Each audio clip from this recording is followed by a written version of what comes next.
같이 기도하시겠습니다.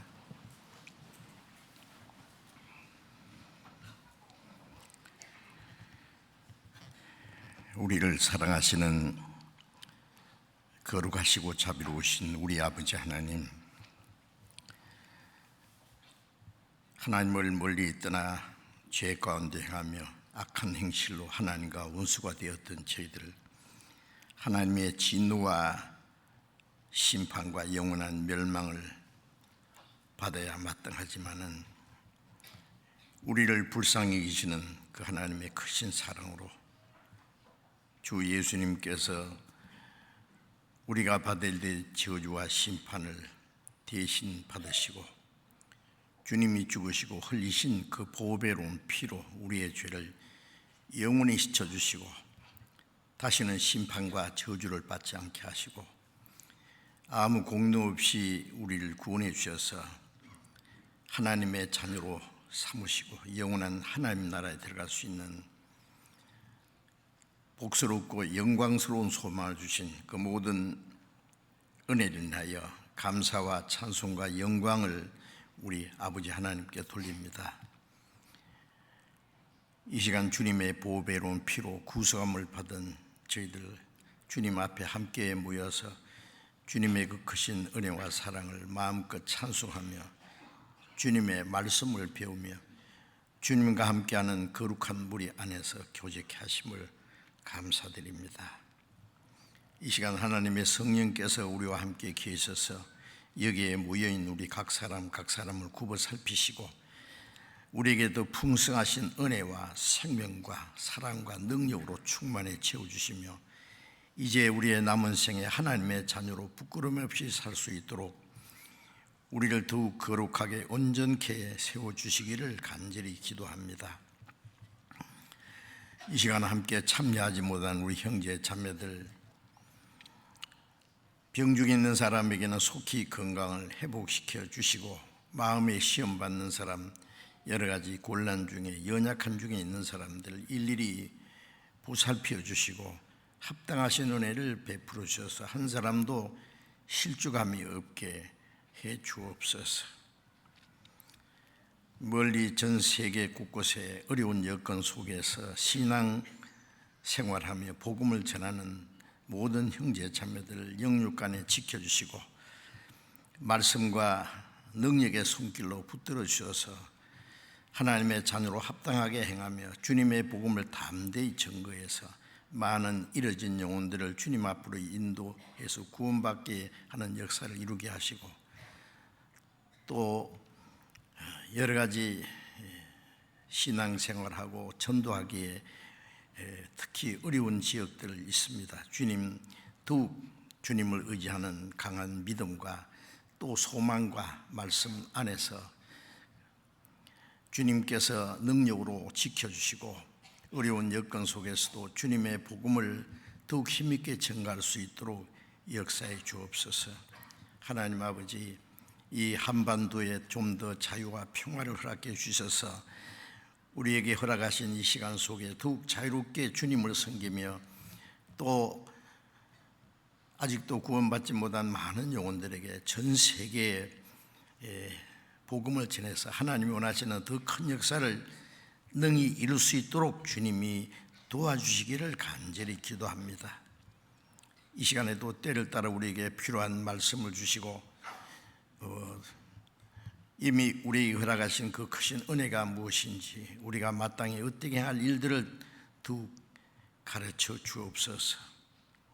이 시간 모두 주 성령께서 인도해 주기를 의지하며 주 예수님 이름으로 기도드렸습니다. 아멘. 해주시겠습니다.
성경 찾겠습니다.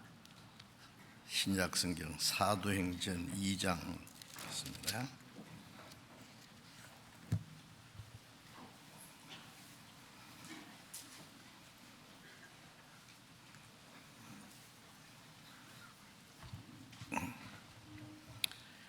사도행전 2장 38절,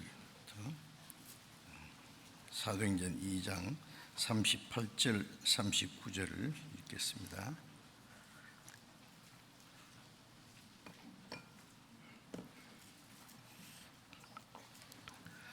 사도행전 2장 38절 있습니다. 베드로가 가로되 너희가 회개하여 각각 예수 그리스도의 이름으로 세례를 받고 죄 사함을 얻으라. 그리하면 성령을 선물로 받으리니 이 약속은 너희와 너희 자녀와 모든 먼데 사람 곧 주 우리 하나님이 얼마든지 부르시는 자들에게 하신 것이라. 거기까지.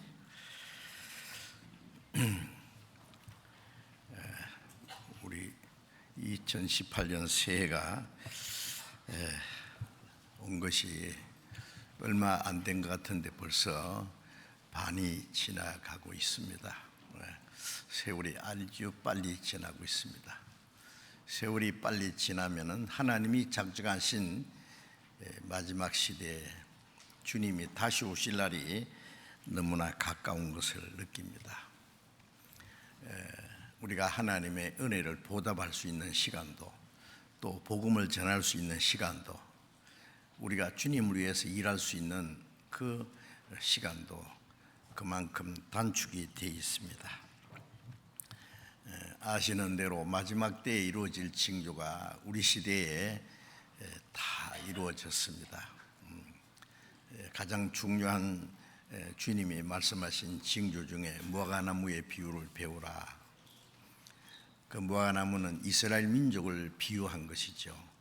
마태복음 21장에 무화과나무 잎사귀만 무성하고 열매 없는 무화과나무를 예수님이 저주하셔서 그 무화과나무가 말라 죽은 그런 일이 있었는데, 예수님이 행하신 이적에는 전부 뜻이 있죠.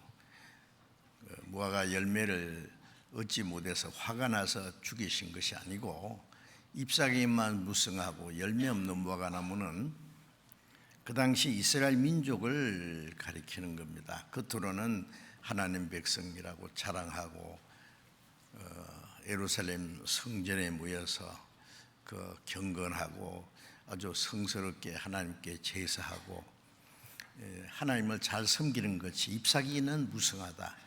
그 잎사귀는 나무의 영광이고, 주인이 원하는 것은 잎사귀가 아니고 열매잖아요.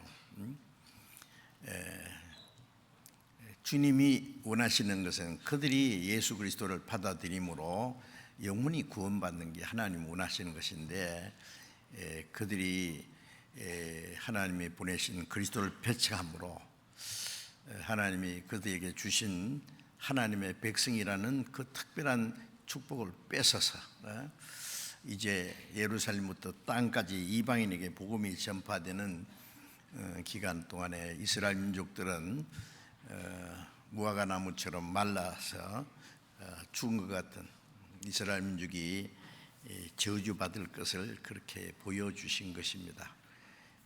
그러나 겨울 동안에 말라 죽은 것 같은 무화과나무가 여름이 가까이 되면 가지가 연해지고 잎사귀가 나오듯이 이방인에게 복음이 전파되는 그 기간 동안에 이스라엘 민족은 대신 환난을 받고 전 세계에 뿔뿔이 흩어서 온갖 순환과 학살을 당하다가 이방인의 때가 끝나면은 마지막 때 회복될 것이라고 성경에 예언되어 있거든요.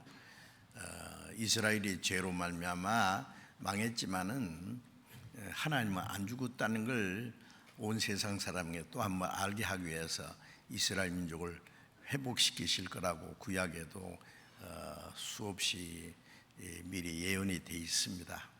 그런데 우리 시대에 꼭 70년 전에 1948년 5월 14일에 갑자기 이스라엘이 독립을 했고 1967년 그 6월 전쟁 때 그 예루살렘이 이스라엘이 뺏었습니다.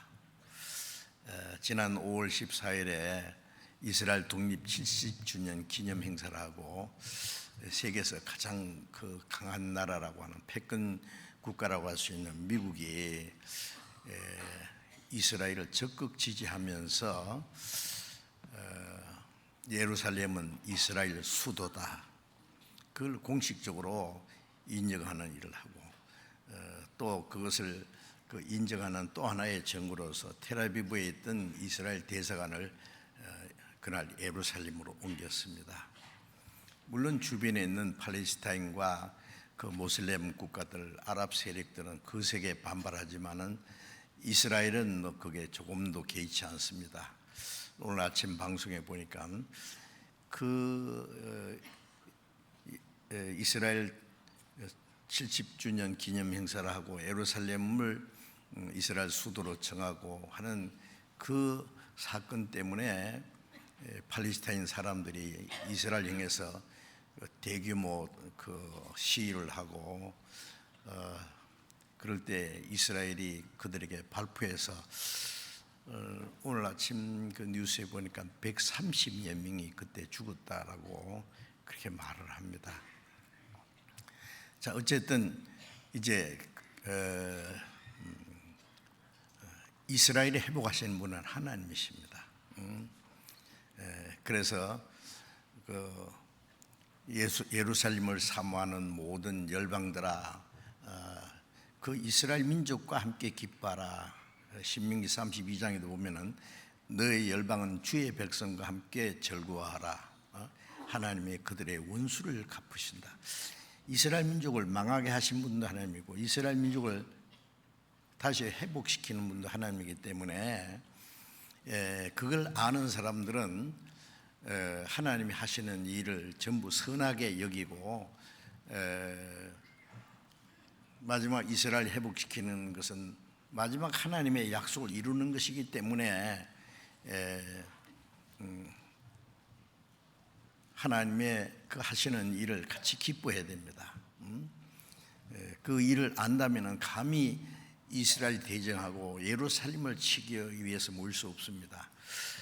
그런데 요엘서나 그 스가랴, 스바냐 이런 곳에 보면은 이제 마지막 때에 열국이 예루살렘을 치려고 모이리라. 그건 하나님이 세계 열국을 심판하기 위해서 하나님이 모으신다 그랬어요. 왜 심판하냐?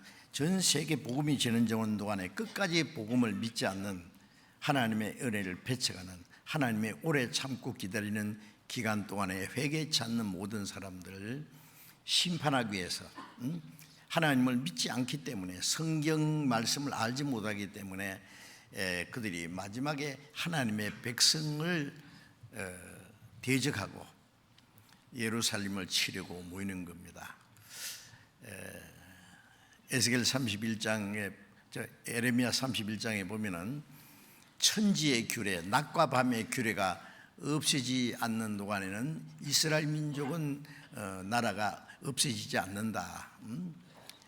그러니까 세상 끝날까지 이스라엘은 끝까지 하나님의 택한 백성이고 하나님의 그 민족을 특별히 다스리신다는 말씀입니다.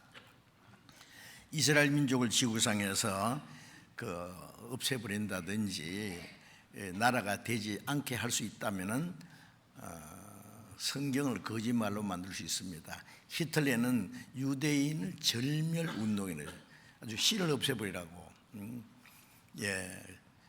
이스라엘 민족이 2차 대전 때 600만 명이 학살당했지만은 히틀러가 마지막에 스스로 목숨을 끊고 죽었잖아요.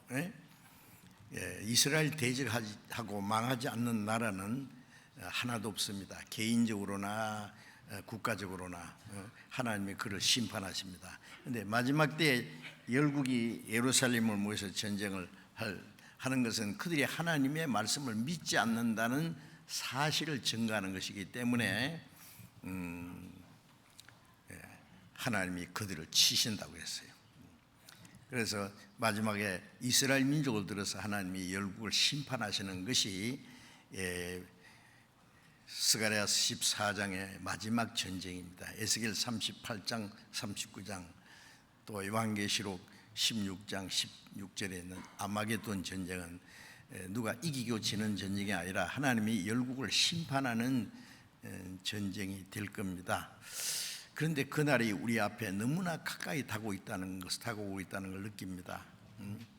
여러분 아시는 대로 이란이 핵무기를 만드는데 이스라엘이 계속 이 핵무기를 만드는 과학자들을 죽여버리고 핵무기를 만들지 못하게 방해하고, 그 다음에 미국을 위시한 여러 세계의 강국들이 이란에 대해서 경제 제재를 하고 아주 어렵게 돼서 그래서 이란이 핵무기를 만들지 않겠다는 약속을 하고 다시 그 이란에 대한 경제 제재를 풀고 그 협상을 했는데, 최근에 갑자기 미국이 이란과의 협상 협상한 거 있잖아요. 그 제재하기로 했던 걸 폐기했습니다. 왜 그러냐면 너희들 안 만든다 그러고 뒤에서 핵무기를 또 만드니, 그게 사실입니다. 제가 생각할 때는 이란은 반드시 핵무기를 만들 것이고, 그 다음에 그 배후에 로스라고 하는 극한 북방의 나라가 있습니다. 그래서 에스겔 38장 39장의 전쟁이 극한 북방에서 이스라엘 치러 오리라. 과거에 무신론 공산주의 종지국 그 나라가 이제 마지막 하나님의 택한 이스라엘 백성을 치러 오는데, 그 앞잡이 노라는 나라가 현재 이란입니다. 그래서 성경에는 바사라고 있는데 페르시아입니다. 페르시아를 이란이라고 그 국호를 개칭했지 않았어요. 그래서 앞잡이 노를 하는데 이란이 반드시 핵무기를 만들고, 핵무기를 만드는 목적은 이스라엘 치기 위한 겁니다. 자, 어쨌든 그런 일들이 우리 앞에 이제 일어나고 있어요. 그리고 이제 그 며칠 사이에 이란이 시리아 영토로 있다가 이스라엘 6.1 전쟁 때 1967년 그 6.1 전쟁 때 뺏은 골란고원에다가 그 로켓포를 20발을 발사를 했는데, 그게 대응해서 이스라엘은 미사일을요, 시리아에 있는 이란 군사기지에 미사일을 70발을 발사했습니다. 이제 초긴장 상태에 지금 들어가 있습니다. 자, 이런 일들이 일어나는 걸 볼 때에 우리는 이제 이스라엘이 본격적으로 회복되는 것은 이방인의 때가 끝난다는 것을 우리에게 보여주는 겁니다. 항상 이방이 부흥할 때는 이스라엘이 그게 종살하든지 망하는 때고, 이스라엘이 회복될 때는 이방인이 다시 망하는 때요. 그래요. 이스라엘 민족이 에집트에 400년 동안 종살할 때 에집트 문명이 최고로 봤다라고 피라미드, 스핑크스, 국고섬, 비동굴, 라암셋을 쌓았던 그때입니다. 이스라엘 민족이 나온 후에 에집트는 이제 쇠퇴하기 시작하고 망하기 시작했습니다. 이스라엘 민족이 바벨론에 가서 70년 포로 생활할 때 바벨론 문명이 최고로 발달했을 때 바벨론 세력이 엄청났습니다. 솔로몬의 영광이 바벨론을 옮겨준 게 바벨론 영광입니다. 바벨론이 예루살렘의 솔로몬 성전을 불지를 보고 몽땅 바벨론 잡아갔잖아요. 70년 포로 생활할 때 바벨론 문명이 최고를 할 때, 이스라엘 민족이 바벨론에서 나오기 직전에 바벨론 제국은 망했고, 그 후에 또 로마 시대도 이스라엘 민족이 하나님 말씀을 불순종하고 그리스도를 배척한 죄 때문에 로마가 이스라엘 민족을 전 세계에 흩어버렸습니다. 로마 시대에 이제 하나님을 알지 못하는 온 세계 이방인들에게 복음이 전해요. 이방인이 이제 하나님께 돌아오는 구원의 역사가 있었고, 그 약 1900년이라는 긴 역사 속에 유대인들은 그 하나님이 약속하신 땅에서 쫓겨나서 전 세계 곳곳에 정말 발바닥 실 곳도 얻지 못했다는 말씀처럼 그들은 가는 곳마다 유리방황하고 순환과 학살을 당했습니다. 그러나 이방인의 때가 차면은 이스라엘이 땅에 돌아가고 예루살렘이 유대인 손에 돌아간다는 우리 시대에 그대로 되었습니다. 자, 이스라엘이 지금 이제 환난 받는 시대는 다 지나고 본격적으로 회복되는 걸 우리가 알잖아요. 그래서 에스겔 36장에도 하나님이 이스라엘을 전 세계에서 모아서 이스라엘 땅으로 돌아갈 때 가게 할 때 열국 사람이 나를 여호와인 줄 알리라. 열국 사람이 누구예요? 우리잖아요. 전 세계 성경을 배우는 사람만이 압니다.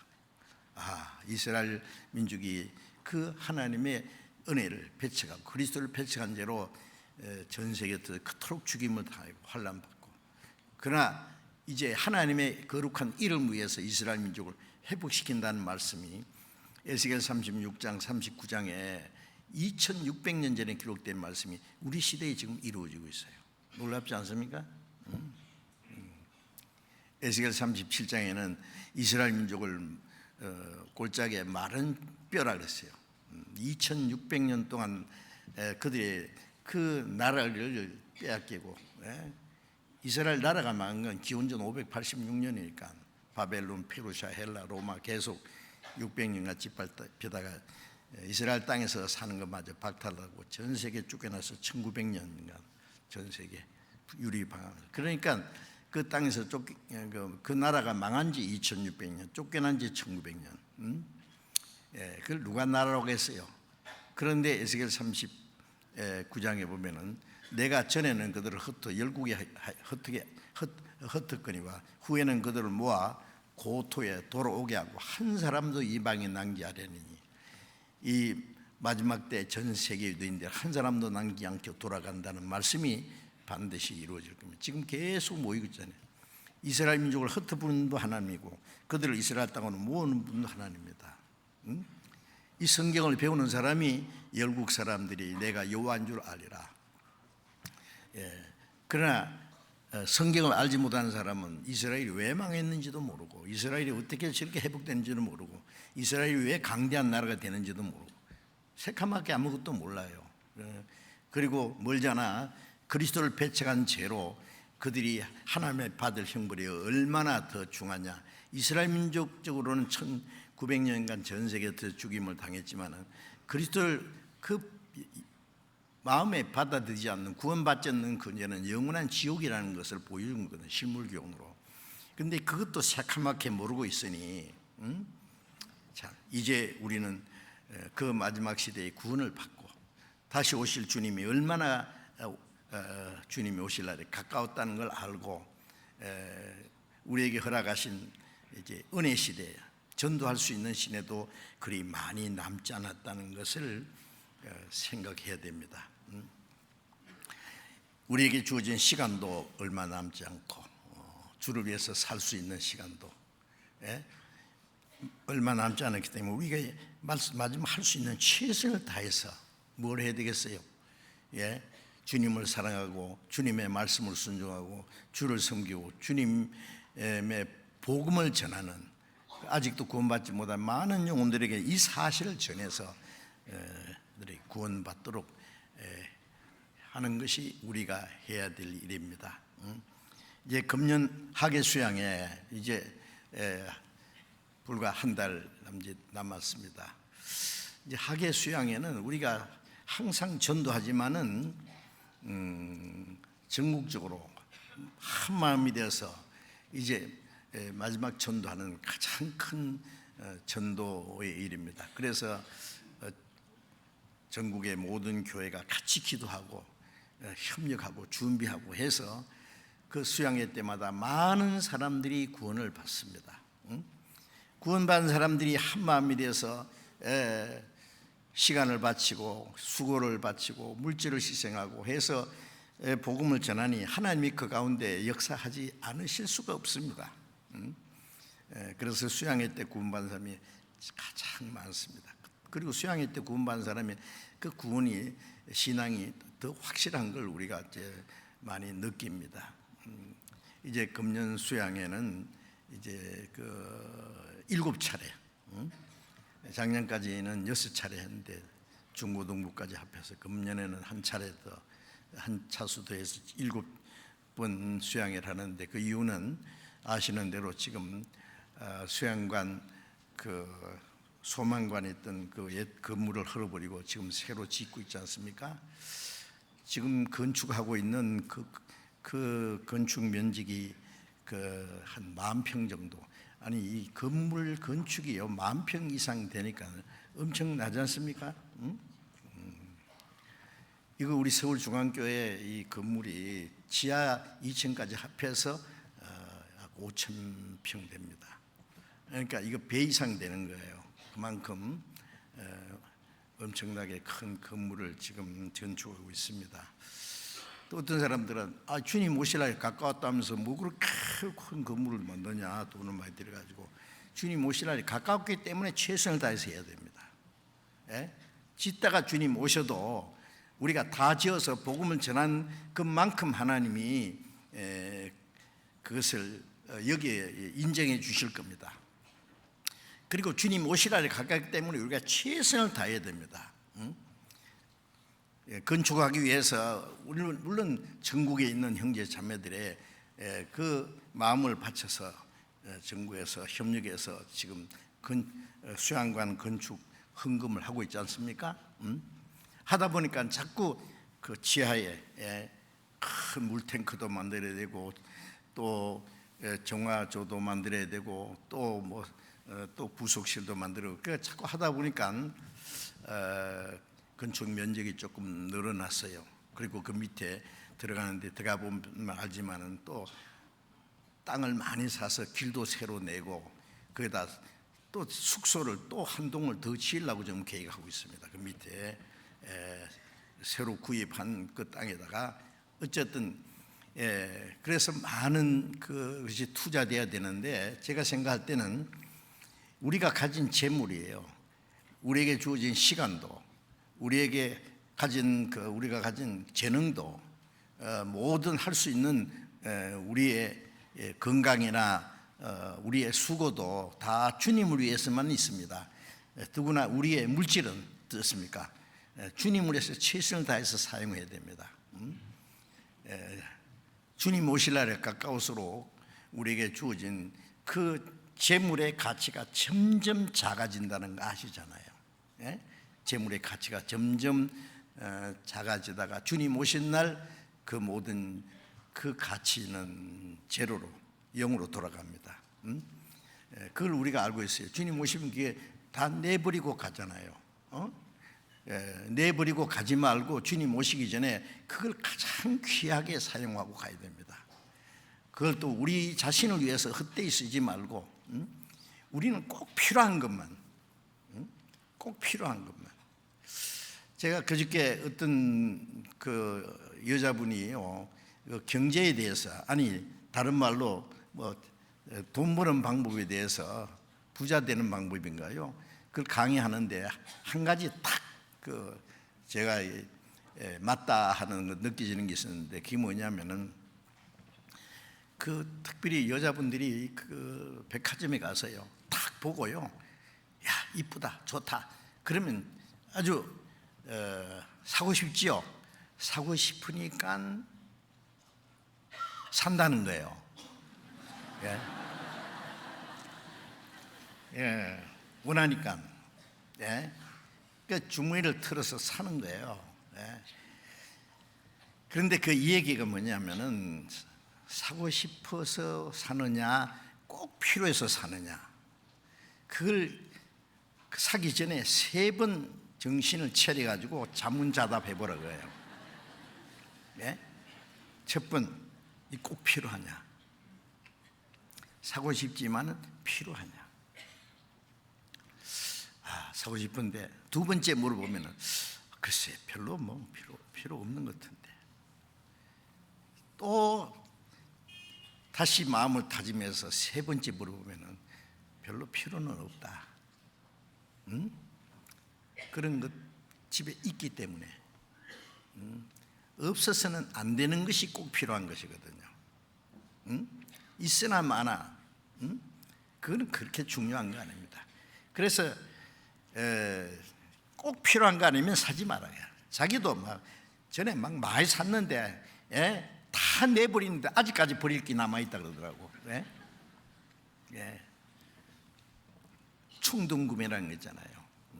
자, 우리는요, 내게 있는 재물이 내 것이 아니라는 걸 잘 알잖아요. 불의의 재물로 친구로 사귀라. 이 가장 귀하게 써야 되는데 지옥 갈 영혼을 구원하는 친구로 사귀는 복음 전하는 일을 쓰는 거예요. 위해서 쓰는 거예요. 복음 전하기 위해서 선교사도 파송해야 되고, 선교사 파송하는데 얼마나 많은 돈이 드는지 아마 아직도 잘 모르시는 분이 계실 거예요. 그 모든 그리스도인들의 그 바치는 헌금으로 선교사를 보내고 오지에 하나님을 알지 못하는 불쌍한 사람의 복음을 전해 그들이 구원받는 역사가 일어나잖아요. 어떤 희생을 하든지 결과로 한 사람이 구원받으면요, 본전 빼는 거예요. 아니, 한 사람 구원하기 위해서 한 사람이 죽어도 그는 하나님 보실 때 아주 귀하고 아름다운 겁니다. 100사람이 죽어서 100명이 구원받고 1000명이 죽어서 1000명이 구원받고, 그럼 10,000명이 죽으면 10,000명이 구원받고, 하늘에 미리 죽어야 많은 열매 맺는 거예요. 그런데 사실은 한 사람의 영혼을 구원하기 위해서 한 사람이 죽는 것이 아니라 한 사람이 죽을 각오를 하면 얼마나 많은 사람이 구원을 받습니다. 그걸 할 수밖에 없어요. 그래서 우리는 이 물질을요, 내가 수고하고 시간을 바치고 고생해서 내게 주어진 얼마 안 되는 작은 물질을 가장 하나님 보실 때 하나님의 거룩한 계획과 목적, 복음을 전해서 사람의 영혼을 구원하는 일, 사람의 영혼을 구원하는 일을 위해서 주님이 목숨을 버리시고 그 보배로운 피를 쏟아주셨는데 나는 그 물질 하나 못 바치겠느냐고요. 그 복음 전하는데 물질을 인색하게 여기면은 어떻게 구원을 받겠느냐고, 그 사람이 어떻게 복음을 전하고 주를 위해서 산다고 할 수 있겠느냐고요. 그래서 누가복음 16장에 지극히 작은 것에 충성된 자는 큰 것에도 충성되고, 지극히 작은 것에 불의한 자는 큰 것에도 불의한. 지극히 작은 것이 재물이라고 하지, 재물. 우리가 구원받기 전에는 재물이 막 엄청 큰 겁니다. 오로지 돈, 자나 깨나 돈 때문에 돈 사람도 많고, 평생에 그냥 그 매달려 가지고요. 참 어리석은 겁니다. 그래서 잠언 23장에 부자 되게 애쓰지 마라. 네가 어찌 헛된 것에 주목하느냐. 그 날개가 달려서 날아가, 홀린이 날아가리라. 재물은 언제든지 날아갑니다. 그리고 그 강의하는 분이요, 그 좋은 얘기 다 많이 하던지, 갑자기 부자 된 사람이에요. 돈 버는 사람 있잖아요. 성경에는 쉽게 얻은 재물은 마침내 복이 되지 못한다는 말씀인데, 쉽게 얻은 재물은 쉽게 쓰거든 또요. 펑펑 써요. 막 좋은 집, 비싼 집 하나 사고, 막 최고 좋은 자동차 하나 사고, 막 냉장고 최고로 하나 사고, 막 안 믿는 사람은 만으로도 바꿔버리고, 막 일도 안 하고, 막 친구들하고 맨날 막 놀러 다니고 마시고 막 노름하고 막 금방 망해버립니다. 얼마나 인간이 저천한 인간인지요, 알 수 있어요. 자기에게 주어진 것 자기가 그걸 지킬 줄을 모르는 거예요. 마침내 복이 되지 못해요. 그래서 돈 쓰는 거 보면은 그 사람의 인격을 알 수가 있습니다. 돈을 가장 귀하게 쓸 줄 아는 사람은 그 사람 훌륭한 사람이에요. 제가 또 어제 들은 얘기인가, 어떤 미국의 엄청난 부자인데 골프를 치는데 내기를 하는데 2불 내기 한대. 2불 $2 골프를 치는데. 그게 무슨 얘기입니까? 부자들 돈 펑펑 쓰지 않습니다. 진짜 부자 된 사람들은 얼마나 아끼는지 몰라요. 물론 그걸 아껴가지고 어디다 쓰느냐가 그건 모르겠는데요. 우리 그리스도인들은요, 정말 물질은 내 것이 아니라 주님의 것인 줄 알고 이 물질을 함부로 쓰는 거 무서워할 줄 알아야 돼요. 잘못 쓰는 게 죄거든. 시간도 잘못 쓰면 때가 악하다. 물질도 잘못 쓰면 불의한 재물이 되는 거고. 그걸 어떻게 쓰느냐 하는 그것이 그 사람이 주를 무엇을 위해서 사느냐 하는 거 바로 100% 직결됩니다. 수고해서 얻어진 작은 재물을 별로 가치 없는 걸 쓰면은 그 사람 수고가 다 헛된 겁니다. 그러나 그 작은 것을 정말 귀하게 아름답게 하나님 보실 때 쓰시면은 그 하나님 보실 때 정말 아름답고 그 사람 그런 사람에게 하나님이 재물을 맡기실 겁니다. 쓸 줄을 모르는 사람은 있는 것도 탁 뺏어가고 그럽니다. 이건 맞아요. 제가 그런 거 얼마든지 봤어요. 돈 쓸 줄 아는 사람에게 하나님이 주셔야 또 맡기고 또 맡기고 재미있어서 더 맡기고. 그러니까 우리는 주님 오실 날에 가까울수록 어떻게 됩니까? 꽁꽁 묶어 놓을 게 아니에요. 어떤 사람은 재물은 날개에서 날아간다니까 안 날아가게 붙들어 매놓으면 될 거 아니냐고. 부동산은 움직이지 못하는 재산이잖아요. 부동산 묶어 놓으면 못 날아간다. 은행에다가 막 꽁꽁 묶어 놓으면 될 거 아니냐. 그렇게 묶어 놓으면 지가 날아가 버려요. 지가. 어리석기는요, 오늘 밤에 네 영혼을 도로 찾으면 네가 예비한 것이 네 것이 되겠느냐. 썩어질 육신을 위해서는 쌓아두고 하나님께 대해서 부여치 못한 자 이와 같이 어리석다. 자, 우리는 어리석은 자가 되지 말아야 됩니다. 자, 그런데 구원은 받았는데 우리 살아가는 생활 보면은 정말 하나님의 자녀로 합당하게 살고 있는지 자문자답해야 될 겁니다. 어쨌든 이번 수양회가 마지막이라고도 한번 생각해 보고, 우리에게 주어진 시간이 마지막, 마치 마라톤 선수가 꼬린 지점을 앞에 두고 꼬린 지점을 해서 막 눈을 고정시키고 죽을 힘을 다해서 꼬린하고 탁 죽더라도 그냥 마지막 그 지점을 해서 전력을 다해서 달려가듯이 우리는 이제 꼬린 지점이 우리 앞에 있습니다. 그런 마음을 가지고 좀 살아가야 되겠습니다. 우리에게 허락하신 시간을 우리는 헛되이 보내지 말기를 바랍니다. 우리에게 주어진 힘인 건강도 젊음도 재능도 재물도 주님을 위해서 다 주의 것이 오니 주님의 것을 주님께 드렸을 뿐입니다. 주님은 우리 위해서 그 하나님의 아들의 생명을 우리를 위해서 죽기까지 해주셨고 그 보배로운 피를 다 쏟아서 우리를 구원해 줬는데 우리가 주님과 복음을 위해서 희생한다고 무엇이 그렇게 아깝겠어요? 그래. 그렇게 좀 제가 간절히 호소하고 싶습니다.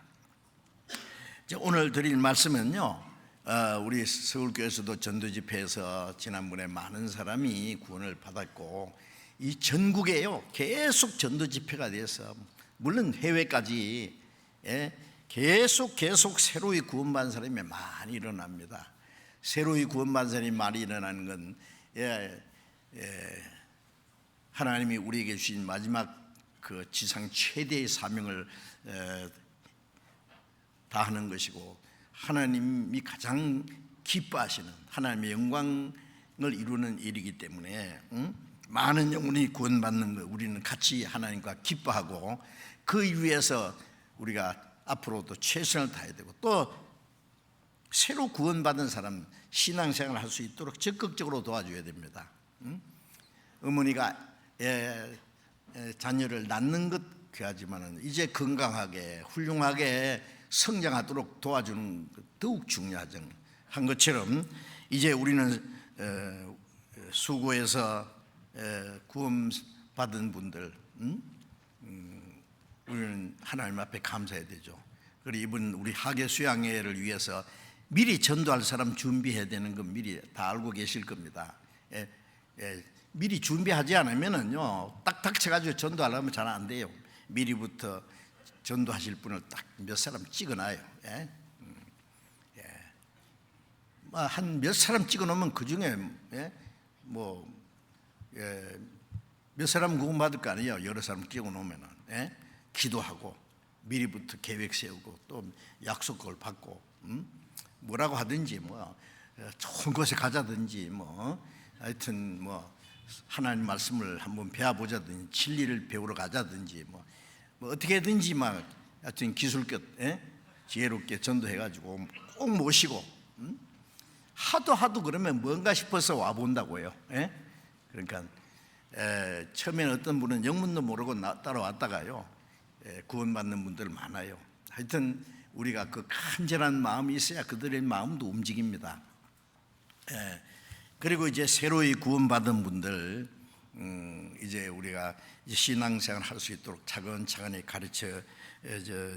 말씀을 가르쳐야 되는 오늘 이제 드릴 말씀은 이제 새로 구원받은 분들에게 꼭 필요한 말씀인 동시에 모든 사람에게 꼭 필요한 말씀을 좀 전해드리려고 합니다. 그래서 사도행전 2장 38절 말씀을 제가 다시 읽겠습니다. 사도행전 2장 38절 베드로가 가로되 너희가 회개하여 각각 예수 그리스도의 이름으로 세례를 받고 죄사함을 받으라. 그리하면 성령을 선물로 받으리니. 이 말씀은 예수님이 죽으시고 40일에 부활하시고 부활하시고 40일 후에 성천하신 후에 열흘 후에 오순절에 성령이 강림하시고 사도행전 2장 1절에 그 예루살렘에서 함께 모여서 기도하던 120명 성도들이 성령 충만을 받아서 복음을 전했습니다. 그 앞에 베드로가 나가서 유대인들에게 너희들이 죽인 예수를 하나님이 살리시고 그리스도와 주가 되게 했다고. 그럼 유대인들이 그래 우리가 죽인 예수가 그리스도라고? 그럼 우리는 어찌할꼬? 그들이 기다리고 사모하던 메시아를 그들이 죽였다고 하니 말이에요. 그럼 우리는 어찌해야 되느냐? 어찌할꼬 하거늘 베드로가 말하기를 너희가 회개하여, 회개라는 것은 그들이 하나님 앞에 죄인 걸 깨닫고 그리스도를 배척한 죄를 깨닫고 예수 그리스도께서 하나님이 보내신 그리스도요, 그가 죽으시고 흘리신 피로 우리 죄를 사해 주신 걸 믿고 부활하심으로 사망의 권세를 깨치고 우리의 영원한 생명과 소망을 주셨다는 그 사실을 믿음으로 받아들인 그 회개입니다. 회개라는 건 막 눈물만 흘리고 잘못된 거 그 후회하고 있는 것이 회개가 아니라 그런 회개는 가룟 유다도 있잖아요. 예수님 은 30에 팔고 돈 하나도 안 썼어요. 유다. 도로 가져와서 내가 죄 없는 선생을 팔았다. 이 돈 도로 받아라니까. 아 이거 비겁한 놈. 네가 당하라. 그러니까 유다가 돈을 확 집어 던져놓고 나 같은 놈 죽어야 돼. 목매달아 자살해 죽었잖아요. 유다는 돈을 사랑했기 때문에 마귀가 유다 마음속에 예수를 팔려는 생각을 얻고 마귀가 들어가서 그 3년 반 동안 따라다니면서 주님을 배우고 말씀을 듣고 그 기적을 보고 그러면서도 예수님이 아직 누군지도 모르고 한 번도 예수님을 주라고 불러보지도 않고 급기야는 은 30에 예수님을 넘겨주었어요. 그들에게. 예수님이 유다에게 뭐 잘못한 게 있어요? 유다를 얼마나 사랑하셨는데요. 끝까지 그 사랑을 배치겠으니 나중에 정신이 퍼쩍 나가서 나 같은 놈 죽어야 된다. 자살했습니다. 그는 지옥으로 떨어졌습니다. 그 죄를 뉘우치고 슬퍼하고 죽기까지 했지만은 회는 했지만은 개를 안 했습니다. 회개라는 말은 뉘우칠 회자, 고칠 개자잖아요. 어떻게 해요? 주님이 내 대신 죽으시고 내 죄를 영원히 사하시고 구원해 주셨다는 것을 믿는 것이 그 진짜 회개입니다. 베드로 예수님은 3번이나 부인했잖아요. 모른다고. 그러나 예수님이 부활하신 후에 그 주님을 믿고 주님의 복음을 전하면서 얼마나 주를 위해서 살았습니까? 그 회개입니다. 그게 회개. 예? 예수 자기 죄를 뉘우치고 그 하나님의 은혜를 깨닫고 믿는 것이 진정한 회개입니다. 누가복음 15장에 보면은 탕자가 아버지를 떠나서 아버지 재산을 다 탕진한 후에 흉년이 들어서 굶어 죽게 돼 있잖아요. 돼지가 먹는 쥐염 열매를 먹고자 해도 그것도 없더라. 예. 자기가 아버지를 떠나서 그 방탕한 생활을 한 것에 대해서 얼마나 뉘우치고 후회하지 않겠어요? 예? 그러나 그 자리에 그냥 머물러 있었습니까? 나는 여기서 굶어 죽는구나. 이대로 죽을 수 없어. 아버지는 나를 용서하시고 사랑하실 거야. 이에 일어나서 아버지께 돌아갔습니다. 용기를 내서. 아버지는 매일같이 아들 오기만 기다리죠. 상가가 먼데 아버지가 저를 보고 척은이 이거 달리가 목을 얹고 입을 맞췄다. 네 아들아. 아들은 말하기를 내가 하늘과 아버지께 죄를 지었으니 너무나 잘못했습니다. 아버지의 아들이라 일컬음을 감당치 못했으면 나를 종으로 삼아주세요. 품꾼이 하나로 봐주세요. 아버지는 아니야. 죄를 한마디도 말하지 않았습니다. 다 용서했거든요. 너는 내 아들이야. 제일 좋은 옷을 입히고 가락지를 손에 끼고 발에 신을 신기고 송아지를 잡아서 먹고 즐기자. 내 아들은 죽었다가 살았다. 이렇다거든. 아버지께 돌아가는 게 회개입니다. 그건 평생에 한 번 하는 회개. 아버지하고 같이 살다가 혹시 잘못하는 거 있을 수 있죠. 그때마다 아버지 잘못했습니다. 네, 다시 안 그럴게요. 그건 회개는 평생 할 수 있어요. 그러나 근본적인 회개는 한 번밖에 없습니다. 아버지를 떠나 있다가 돌아가는 것. 그럼 또 있고 또 있겠어요. 그런 일은 두 번 다시 있어서는 안 되는 거예요. 우리가 하나님 멀리 떠나 죄 가운데 있다가 하나님 앞에 심판과 멸망받을 운명이 있는 걸 깨닫고 하나님의 그 복음을 듣고 하나님의 은혜를 받아들인 거 그게 회개, 구원받는 거예요.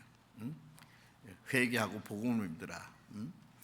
자, 그 다음에 이제 구원받은 후에 신앙생활을 하다가 또 실수할 때도 있고 잘못할 수도 있고 그때마다 돌이키는 그거는 이제 그걸 부분적인 회개라고 합니다. 그거는 계속 해야 돼. 그리고 죄 사함을 얻으라. 그리하면 성령을 선물로 받으리니 있잖아요. 회개하고 세례는 침례입니다. 침례 받아서 구원받는 게 아니라 구원받은 후에 침례. 그러니까 구원받고 침례 안 받은 분은 우리 수양관에서 침례식 할 때 같이 받으시는 게 좋아요. 중요합니다. 나는 주님과 함께 죽고 장사되고 나는 주님과 함께 다시 살아났다는 것을 하나님과 사람 앞에 신앙 고백하는 것이 침례거든요. 그걸 받아서 구원받는 게 아니라 구원받은 사람이 받는 거예요. 결혼식은 결혼식해서 결혼이 되는 게 아니라 결혼된 사람이 결혼식을 하는 거예요. 그렇죠? 두 사람이 평생 같이 사랑하고 살기로 약속한 거 결혼이잖아요. 그걸 많은 사람 앞에 공포하는 게 결혼식. 결혼식을 하고 사는 사람하고 결혼식 안 하고 사는 사람하고 좀 차이가 있습니다. 자, 뭐 사는 건 뭐 큰 비장이 없겠지만은 결혼식 하는 게 낫지요. 그것처럼 구원받고 침례를 받으라고 주님이 명령했고 침례는 형식이 아니에요. 아주 중요한 것이기 때문에 꼭 받아야 돼요. 그걸 말하면서 죄 사함을 받으라. 얻으라. 그리하면 성령을 선물로 받으리니 오늘 말씀드리려고 하는 것은 이 성령을 선물로 받는다는 말씀입니다. 선물이라는 것은 하나님이 거저 주는 엄청난 선물이에요. 우리가 선물을 받으면 아 좋다 이거 얼마짜리일까 그런 것도 뭐 생각하겠죠. 그런데 에베소서 2장 8절에 보면은 너희가 그 은혜를 나여 믿음으로 말미암아 구원을 얻었나니 이것이 너에게서 난 것이 아니요 하나님의 선물이라 그런 말씀 있죠. 구원은 너에게서 난 것이 아니라는 건 너희가 뭘 잘해서 받은 것이 아니야. 내 행위로 받은 것도 아니다. 행위로 된 것이 아니면 이는 누구든지 자랑치 못하게 합니다. 돈으로 받은 것도 아니고 아무 공로 없어요. 그냥 오직 지옥 갈 죄인인데 하나님이 무조건 구원해 줬어요. 선물을 주는 사람이요, 선물 어디서 났어요? 샀어요. 비싼 값을 주고. 이 구원의 선물은 하나님이 자기 독생자를 십자가 죽는 데까지 내어준, 하나님이 그보다 더 큰 희생은 할 수가 없어요. 어떻게 하겠어요? 하나님이 자기 독생자를 사람의 모양으로 보내서 죄 없는 그분을 사형 선고를 받고 인간이 받을 수 있는 최고의 수치와 고통이 십자가인데 죽는 데까지 내어줬잖아요. 예수님이 십자가에서 아버지요, 나의 하나님이요, 나의 하나님, 어찌하여 나를 버리셨나이까? 어찌하여 버렸습니까? 버림받을 죄인들을 버리지 않기 위해서 자기 아들을, 독생자를 대신 버렸잖아요. 하나님이 얼굴을 돌렸잖아요. 하늘도 3시간 동안 캄캄했습니다. 아시잖아요. 하늘도 울고 땅도 울고. 자, 그런 큰 희생과 대가를 지불함으로 우리에게 그 선물을 주었어요. 구원의 선물. 구원을 받았다는 것은 제사함 받았다, 그 다음에 의롭다함 받았다, 죄 하나도 안 지은 사람처럼, 율법을 다 지킨 사람처럼 봐주시고, 의롭다함 받았다, 거듭났다, 하나님의 자녀 됐다, 영생 얻었다, 하나님의 상속자가 됐다. 그 다음에 결정적인 또 한 가지, 성령을 받았다. 자, 성령을 선물로 줬다. 이 선물은 엄청난 선물이에요. 이 선물. 그런데 이 성령을 선물로 받으리니, 이 약속은, 성령을 주신다는, 구원받은 사람에게 성령을 주신다는 약속은 너희와 너희 자녀와 모든 먼데 사람, 가까운 데 있는 사람은 유대인이고 먼 데 있는 사람은 이방인이에요. 전 세계 복음이 전해지는 곳마다 곧 우리 주 하나님이 얼마든지 부르시는 자들에게 하신 거예요. 우리에게 하신 거예요. 복음이 전해지는 모든 곳에 회개하고 그 하나님의 은혜를 깨닫고 구원받는 사람에게 하나님이 주신 선물, 우리에도 그 선물 줬잖아요.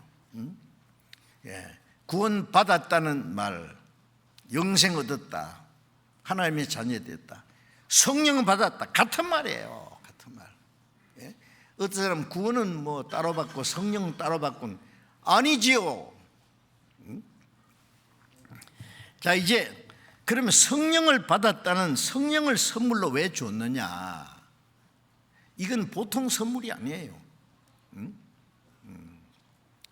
어떤 사람 엄청난 빚을 지고 그걸 못 갚아서 감옥에 들어갔다 합시다. 다른 사람이 대신 그 빚을 다 갚아주고 감옥에서 건져냈습니다. 건져내도 빈털터리잖아요. 그 사람에게 막 엄청난 돈을 주고 막, 아니면 뭐 큰 회사를 하나 막 사장 자리를 주든지 막 맺겠다. 그것도 대단한 겁니다. 우리를 죄와 영원한 멸망의 구덩이에서 건지 주실 뿐 아니라 하나님의 자녀로 삼아서 천국 갈 수 있는 소망만 주신 것이 아니라 성령은 이 땅에 사는 동안에 이제 그 하나님의 자녀로 합당하게 살 수 있도록 능력을 주시고 지혜를 주시고 모든 것을 하나님이 주시는 거예요. 성령은 하나님의 영, 그리스도의 영, 성령 같은 말입니다.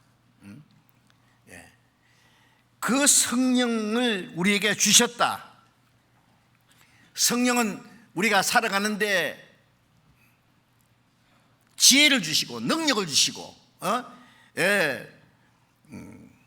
하나님의 자녀를 합당하게 살 수 있도록 도와주시는 분입니다. 요한복음 14장에 내가 아버지께 구하겠으니 그게 보혜사, 다른 보혜사를 너희에게 주사 영원토록 너희와 함께 있게 하시리라. 보혜사라는 말은 옆에서 도와주는 분이다, 그런 뜻이에요. 제자들은 예수님을 모시고 다닐 때 예수님이 유대인들이 죽이려 하든 말든 예수님이 계신 동안에는 두려움이 없지요. 예수님은 능력이 있기 때문에 5,000명의 떡을 만들어 먹이시기도 하고, 배를 타고 풍랑을 만나서 죽게 돼도 주님이 잔잔하라 그러면 파도가 딱 그치고, 무엇이 두렵겠어요?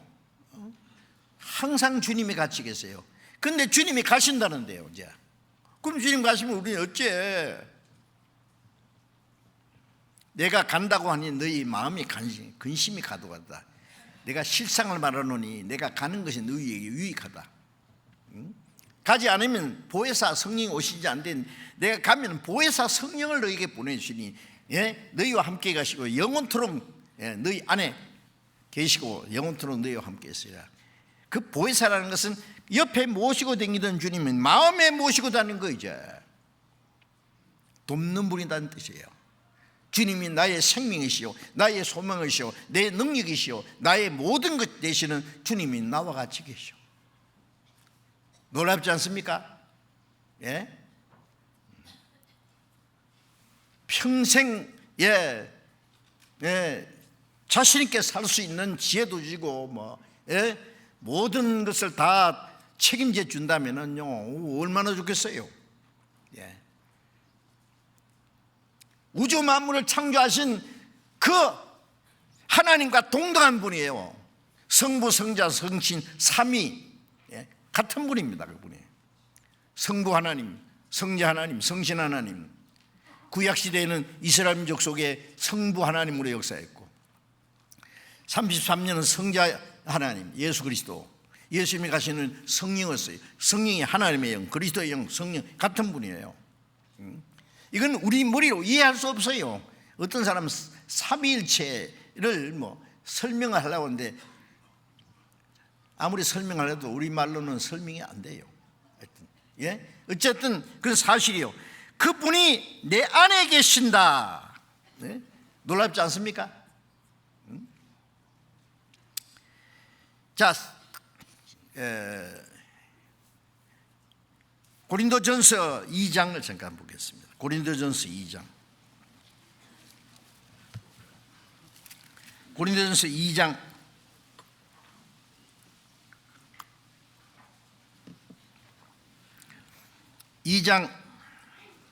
4절 봅니다. 4절 5절을 같이 읽어봅시다. 내 말과 내 전도함이 지혜에 관하는 말로 하지 아니하고 다만 성령의 나타남과 능력으로 하여 너희 믿음이 사람의 지혜에 있지 아니하고 다만 하나님의 능력에 있게 하려 하였노라. 자, 바울사도는 바울사는 가말리엘 문화에서 최고 학문을 닦은 사람이에요. 이 사람이 말하자면 학자입니다. 그러나 내가 복음을 전할 때에 지혜에 관하는 말로 하지 않는다. 문학적으로, 지식적으로, 논리적으로, 지성적으로, 철학적으로 그것이 사람의 영혼을 구원하느냐고 아니라고요. 하나님 말씀을 전하는 것도 내가 성경을 얘기해도 성령이 역사하지 않으면 그것도 소용없는 짓이에요. 그래서 지혜에 관하는 말로 하지 아니하고 다만 성령의 나타남과 능력으로 하기를 원했다. 그래서 우리가 설교할 때나 상담을 할 때도요, 내가 이 사람을 설득시키려고 내 말재주로 이 사람을 깨닫게 하려고 노력할 것이 아니라 내가 하나님 말씀을 정확하게 전해주는 동시에 성령께서 역사해 주시도록 성령께 맡겨야 됩니다. 성령이 그 사람 마음을 열어주지 않으면 소용없어요. 누가복음 사도행전 16장에도 보면은 바울 사도가 빌립보 첫성 그 빌립보 성에 가서 전도할 때 강가에 모인 여자들에게 말씀을 전하니까 주께서 누디아의 마음을 열어서 바울의 말을 청중하신지라. 주님이 마음을 열어서 깨닫게 해주는 분 성령이세요. 성령께서 깨닫게 해주지 않으면 소용없어요. 그런데 이제 그러면 어떤 사람에게 깨닫겠냐? 그 두 가지 있어요. 전도하는 사람도 성령께 맡기고 성령께서 도와주시기를 기도하는 마음으로 해야지. 내가 막 말 잘한다고 막 내가 큰 소리 친다고 되는 게 아니에요. 그 다음에 또 듣는 사람도요, 어떤 사람을 마음을 열어주냐면 간절하고 정말 구원받기 원하는 사람 마음을 하나님 열어주시거든요. 교만한 자를 물리치고 겸손한 자에게 은혜를 주신다. 교만이 뭐예요? 내가 왜 죄인이야? 내가 왜 지옥가? 물론 처음에는 다 교만해요. 그러다가 성경 말씀 듣다가 하나님이 계시고 내 속에 하나님 형상대로 창조한 영혼도 있고 내가 죄인이구나. 그 무쪼록 내가 어떻게 하면 구원받습니까? 그렇게 솔직하고 간절한 마음이 생길 때 겸손해지는 마음이, 그럴 때 주님이 열어주거든요. 하여튼 그 복음을 깨닫게 해주시는 것은 성령입니다. 그래 성령의 나타남과 능력을 해요. 너희 믿음이 사람의 지혜에 있지 아니하고 다만 하나님의 능력 있게 하려 합니다. 어떤 사람은 믿기는 믿는데 그냥 지식이에요. 지식, 사람 지식. 마음의 확신과 평안과 천국 갈로 소망과 주를 위해서 살 수 있는 마음도 하나도 없다, 냉랭하다. 그거 한번 생각해 봐야 돼요. 사람의 말로 아니하고 하나님의 능력에 있게 하려 합니다. 12절을 같이 읽어봅시다. 12절 같이 읽겠습니다. 우리가 세상의 영을 받지 아니하고 오직 하나님께로 온 영을 받았으니 이는 우리로 하여금 하나님께서 우리에게 은혜로 주신 것들을 알게 하려 합니다. 우리가 세상의 영을 받지 않고 오직 하나님께로 온 영을 받았으니, 이 세상 영이라는 것은 이 세상 신, 마귀 영, 구원받지 않은 사람 속에는 이게 자기가 알든 모르든 그 하늘에 공중무새 잡은 마귀가 역사한다고 에베소서 2장 2절 3절 딱 나와 있잖아요. 그런데 이제 우리가 하나님께로 온 영을 받다. 구원받을 때 성령이 그 사람 마음을 열어서 오직 하나님께로서 온 영을 받았으니 이는 우리로 하여금 하나님께서 우리에게 은혜로 주신 것들을 알게 하라. 하나님의 은혜를 깨닫게 해주신 분이 누굽니까? 성령이세요. 요한복음 17장 3절에 영생은 곧 유일하신 참 하나님과 그의 보내신 자 예수를 아는 것이니이다. 우주 만물을 창조하신 하나님을 알고 하나님 보내신 예수 그리스도가 하나님과 나 사이에 중보자로서 죽으시고 부활하심으로 구원하는 역사를 이루셨다는 사실을 알게 될 때에 구원받고 영생 얻는 거예요. 그러니까 아는 것입니다. 확실히 아는 것과 확실히 믿는 것은 같은 거예요. 그럼 그걸 알게 하시는 분이 누구냐? 성령이셔요.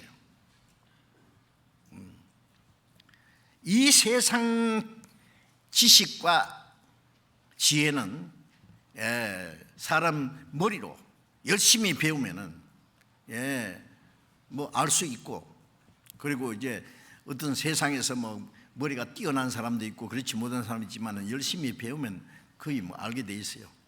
그러나 이 하나님이 주시는 이 지혜는요, 신령한 은혜를 깨닫는 것은 사람의 지혜로 안 돼요.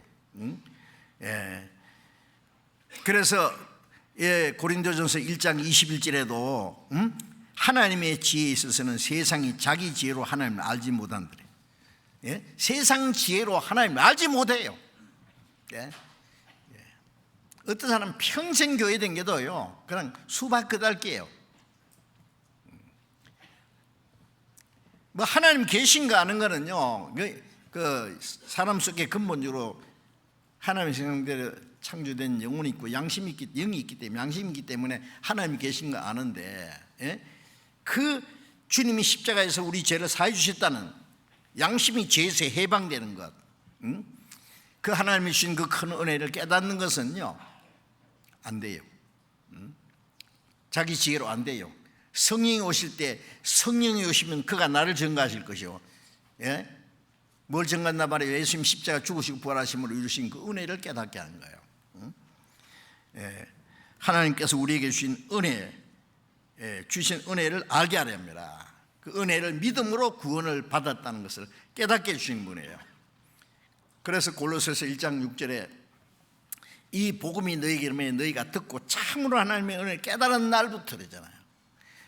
복음을 듣고 참으로 하나님의 은혜를 깨달은 날. 복음에는 그 하나님의 은혜가 있어요. 은혜를 참으로 깨달은 날, 그날이 구원받는데 그 깨닫게 해주신 분이 누구예요? 성령이시에요. 내가 머리가 영리해서 지혜가 있어서 깨달은 게 아니에요. 성령께서 깨닫게 해주신 겁니다. 예, 그 하나님의 은혜가 깨달아지고 믿어진다는 건요, 기적이에요. 성령께서 하신 거예요. 예. 데살로니가 전서 1장을 좀 잠깐 봅시다. 데살로니가 전서 1장.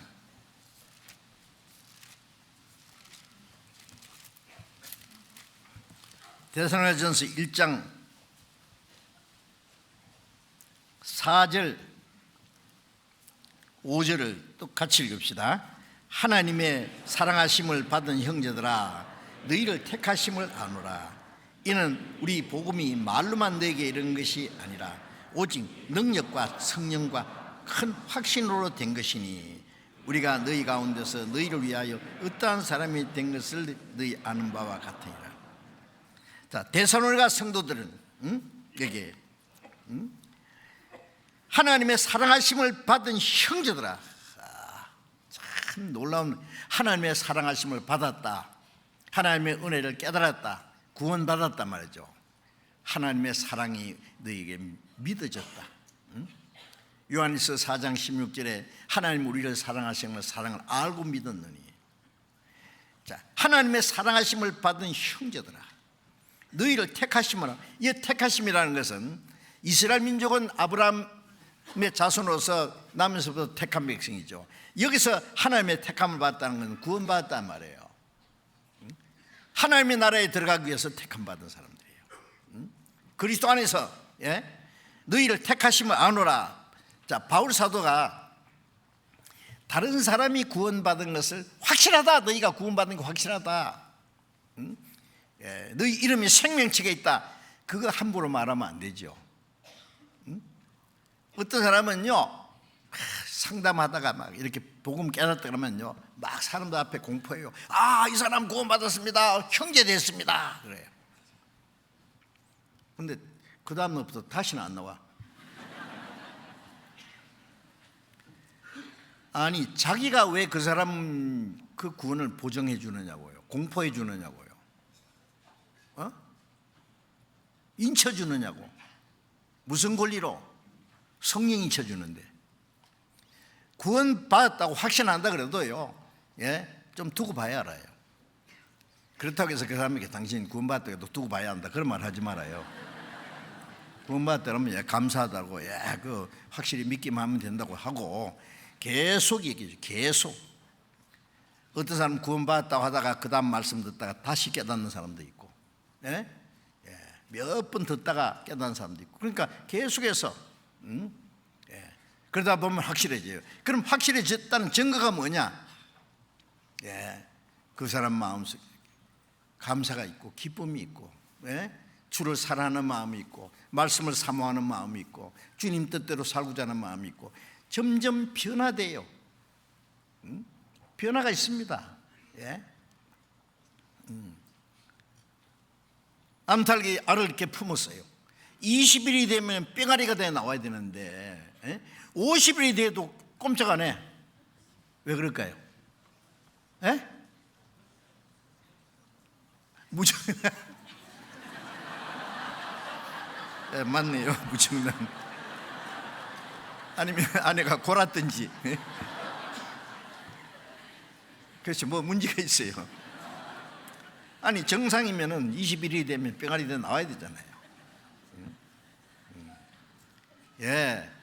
씨를 심었으면은 물을 주고 자고 깨고 하는 동안에 싹이 나고 자라고 열매를 싹이 나고, 첫째 싹이고 둘째 이삭이고 열매를 맺는다 했잖아요. 뭐 그 생명이 약동하는 힘이 있어요. 어떤 사람 물에 빠져서 죽게 됐는데 건져놨어요. 건져놨는데 꼼짝을 안 해. 숨도 안 쉬어. 그거 어떻게 됐어요? 건져놨는데 죽었어. 사망에서 생명으로 옮겼느니라 그러면 움직여야 될 거 아니에요? 사망에서 생명 옮겼느니라 그러는데 가만히 있어. 흔들어도 가만히 있어. 죄송합니다. 어떤 사람은 구원받았다고 하는데 도저히 그 안에 구원받았다는 무슨 증거가 좀 보여야 되는데, 어떤 사람은 좀 빨리 자라든 더디 자라든 하여튼 생명이 있으면 아무 일도 없을 수가 없잖아요. 하나님의 그 크신 은혜를 깨달았는데, 하나님의 자녀되고 천국 갈 소망이 있는데 아무렇지 않습니까? 어찌 그럴 수 있어요? 자, 여기에 우리의 복음이 말로만 되는 것이 아니라, 말로만 되라는 것은 지식으로 이론으로만 된 것이 아니라 능력과 성령과 큰 확신으로 됐다. 성령께서 하나님의 은혜를 알게 해주고 깨닫게 해주고 능력과 성령과 큰 확신, 확실히 믿어진 것, 확실히 믿어지게 하는 분이 누구예요? 성령이세요. 놀라운 일입니다. 믿어졌다고 하는 건요, 기적이에요. 어떻게 그게 믿어졌을까?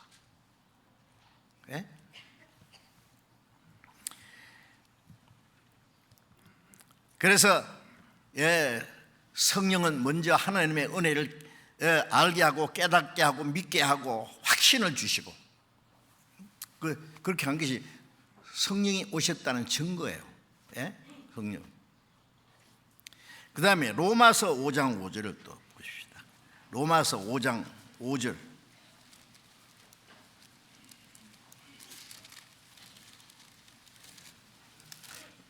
(5장 5절) 보겠습니다. 같이 읽겠습니다. 소망이 부끄럽게 아니함은 우리에게 주신 성령으로 하나님의 사랑이 우리 마음에 부음바 됨이니. 소망이 부끄럽게 않다는 말은요, 우리 같은 죄인이 지옥에 가야 꼭 알맞은 죄인인데 천국 갈 소망이 생겼다. 어째서 그러냐? 천국 갈 소망이 부끄럽지 않다. 우리 천국 갈 때 미안하고 막 부끄럽고 막 그래서 벌벌 김이 들어갈 줄 알아요? 당당히 나갑니다 하세요. 뭘 했길래, 무슨 백으로? 소망이 부끄럽게 아니하면 천국 갈 소망이 우리는 부끄럽지 않다. 나는 부족하여도 영접하실 터이니 예수 공로 의지하여. 소망이 부끄럽게 아니하면 우리에게 주신 성령으로, 하나님의 사랑이 우리의 마음에 부음받습니다. 하나님의 사랑이 우리 안에 부었어요. 말로만 듣던 하나님의 사랑이 내 안에 일었어요.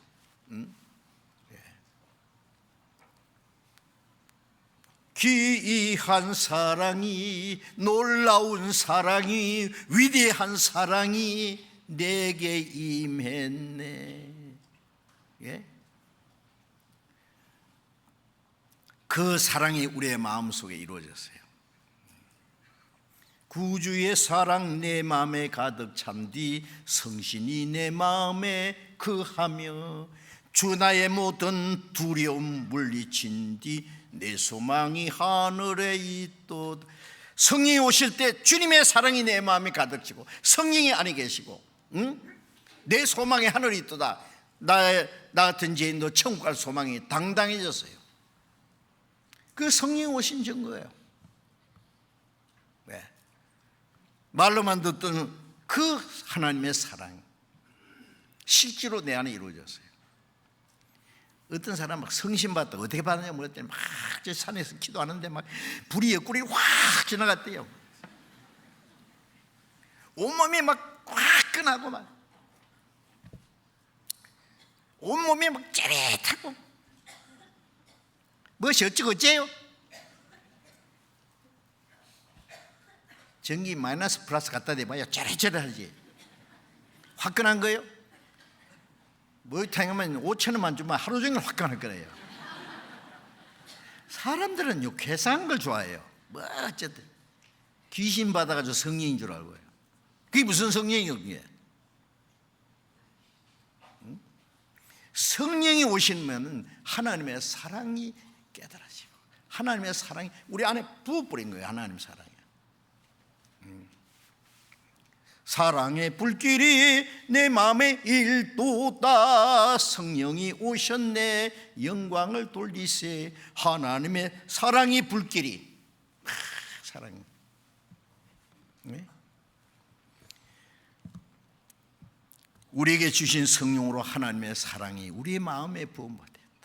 그래서 부끄럽지 않습니다. 두렵지 않습니다. 체육과 소망도 확실합니다. 로마서 5장 8절을 같이 읽읍시다. 우리가 아직 죄인 되었을 때에 그리스도께서 우리를 위하여 죽으심으로 하나님께서 우리에게 대한 자기의 사랑을 확증하셨느니라. 우리가 아직 죄인 되었을 때에 6절에 보면 우리가 아직 연약할 때에 또 10절에 보면 우리가 원수 되었을 때에 우리가 하나님의 뜻대로 살지 못하고 지극히 연약한 중에 있을 때 죄인 됐을 때, 죄인이라는 지옥 갈 사람이라는 대명사요. 악한 행실로 하나님과 원수가 되었을 때에 그리스도께서 우리를 위하여 죽으심으로 하나님께서 우리에 대한 자기 사랑 확장하시느니라. 십자가는 뭐예요? 하나님의 사랑이에요. 네. 하나님이 우리를 그렇게 사랑하지 않았으면 자기 독생자를 죽는 데까지 내주시겠어요? 예? 요한복음 15장 13절에 예수님이 사람이 친구를 위하여 자기 목숨을 버리신 예수 큰 사랑이 없나니 너희는 나의 친구라. 친구가 죽게 됐을 때 친구를 대신해 죽을 수 있는 것은 사랑이 없으면 어떻게 대신 죽을 수 있어요? 대신 죽기까지 할 수 있는 것은 그런 거짓이 있을 수 없어요. 주님이 우리 같은 죄인을 대신해 죽었다. 왜? 답은 간단해요. 사랑하시기 때문에. 다른 이유가 없어요. 우리가 연약할 때, 죄인 되었을 때, 하나님과 원수가 되었을 때 우리를 불쌍히 여기는 그 사랑. 그래서 에베소서 2장 4절 5절에는 긍휼에 풍성하신 하나님이 우리를 사랑하신 큰 사랑을 인하여 허물로 죽은 우리를 그리스도와 함께 살리셨고 너희가 은혜로 구원 얻은 것이라. 우리 악한 행실로 하나님을 멀리 떠나서 육체의 욕심을 따라 지니며 육체와 마음이 원하는 것을 하여 본질상 진노의 자녀였더니 본질상 멸망받을 자식이었다. 그런데 우리를 긍휼히 여기는 불쌍히 여기는 그 큰 사랑이 나요. 허물과 죄로 죽은 우리를 그리스도와 함께 살리셨다. 그 큰 사랑 내 마음속에 명랑하게 비칠 때에 기쁨 오네. 그 큰 사랑, 그 사랑,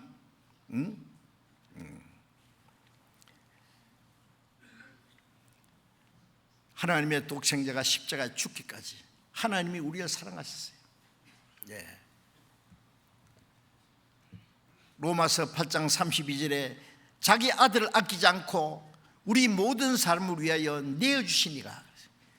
자기 아들 죽는 데까지 아끼지 않고 내어주셨다. 왜? 사랑하시기 때문에.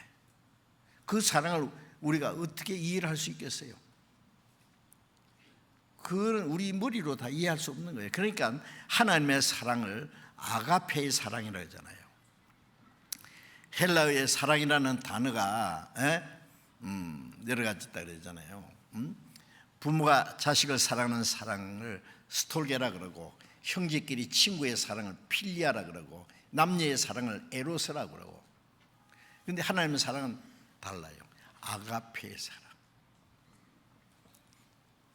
무조건적인 사랑. 죄가 있든 말든 무조건 절대적인 사랑.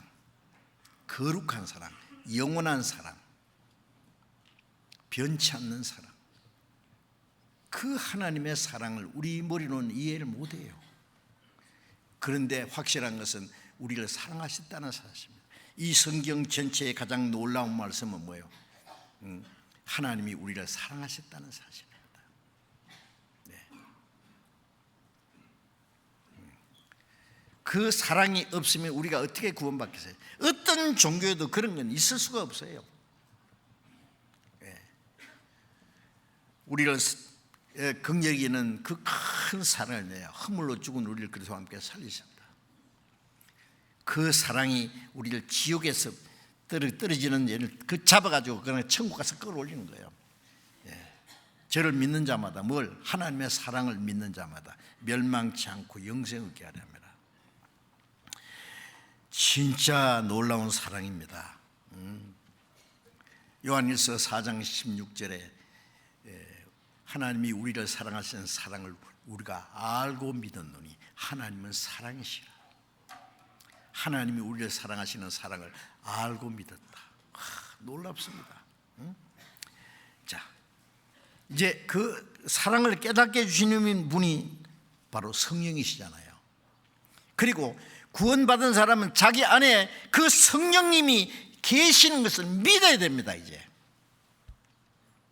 예? 우리를 구원해 주신 목적이 내 안에 계시기 위해서예요. 마태복음 1장에 보면은 그 이름을 예수라라. 이는 자기 백성을 저희 죄에서 구원할 자십니다. 그 이름을 임마누엘하라. 하나님 우리와 함께 계시답니다. 예수라는 이름 뜻은 구원이고, 우리를 구원해 주신 목적은 임마누엘, 하나님이 우리와 같이 계시기 위해서예요. 하나님 왜 우리를 구원해 주십니까? 우리 안에 계시려고, 우리를 영원한 천국에 데려가서 우리와 같이 영원히 사시려고. 왜 사랑하냐? 우리를 사랑의 짝으로 삼아서 끝까지 사랑하시려고. 하나님도 우리에게 사랑을 받기를 원하세요. 하나님이 우리를 사랑하셨고, 성령은 그 하나님의 사랑의 불길을 일어내서 우리가 주님을 사랑하도록 도와주세요. 예수 날 사랑하셨으니 내가 또 예수를 사랑하네. 나를 구속하자 강림하사 십자가 위에서 죽으셨네. 예. 부활하신 예수님이 베드로에게 요한의 아들 시몬아, 네가 나를 사랑하느냐? 예수님이 십자가 죽기 전에는 그 사랑을 나타낼 길이 없어요. 그 사랑을 깨달을 때까지는 베드로는 주를 따라갈 자격이 없어요. 베드로는 내가 감옥에 갇히는데도 죽는 데까지 주님을 따라가겠습니다. 다 버릴지라도 나는 버리지 않겠습니다. 예수님이 뭐라고 했어요? 야, 베드로야 고맙다. 다 버려도 너는 버리지 마라. 나는 너만 믿겠다. 그랬습니까? No thank you. 지금은 따라올 수 없다. 후에는 따라오리라. 지금은, 후에는 무슨 차이가 있습니까? 내가 너를 위해서 죽지 않았는데 네가 왜 나를 위해 죽어? 주님이 십자가에 죽으시고 부활하신 그 은혜를 깨달음으로 하나님의 사랑을 깨닫지 않은 사람은 주님을 사랑하는 바는 입에 붙은 소리예요. 사랑은 돈도 사랑하고 자기 집 강아지도 사랑해요. 문제는 얼마나 사랑하냐? 이 세상 모든 것보다 주님보다 사랑합니까? 아니잖아요. 예? 왜 그렇게 사랑 못하냐? 주님이 그 십자가에 죽어서 내 죄를 영원히 사하신 그 놀라운 사랑을 아직도 깨닫지 못했기 때문에 그래요.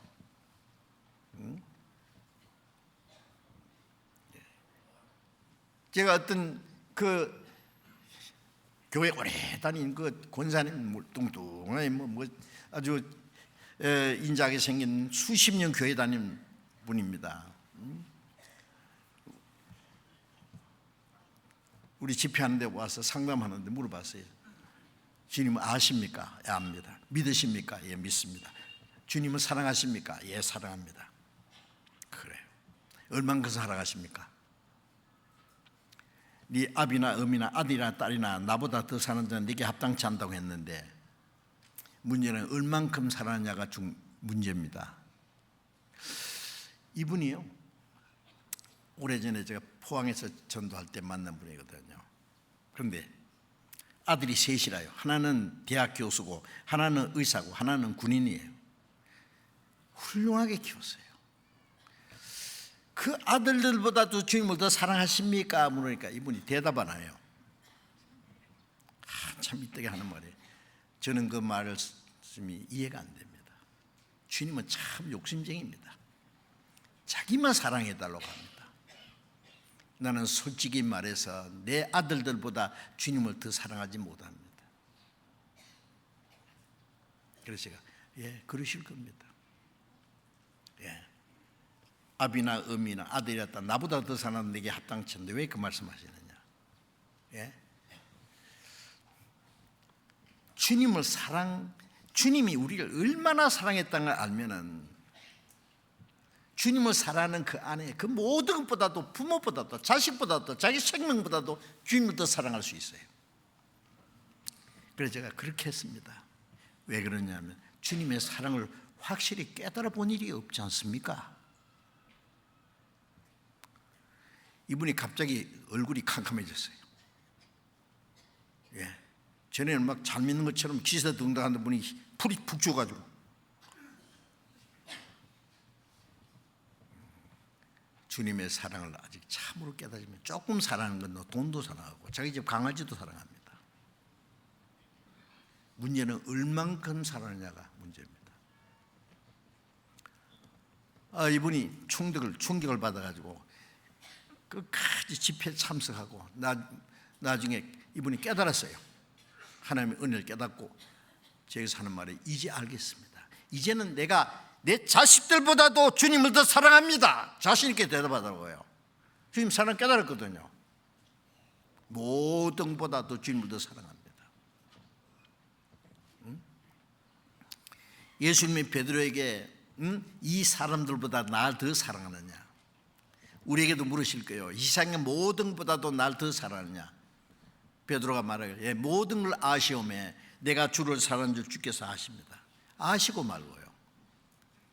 예, 다른 것보다도 주님을 더 사랑하지 않으면서 내 주님 사랑합니다, 그 거짓말인지 다 아십니다. 주님이. 자, 어쨌든 예? 자, 이제 그 주님이 내 안에 계신다. 이건 놀랍지 않습니까?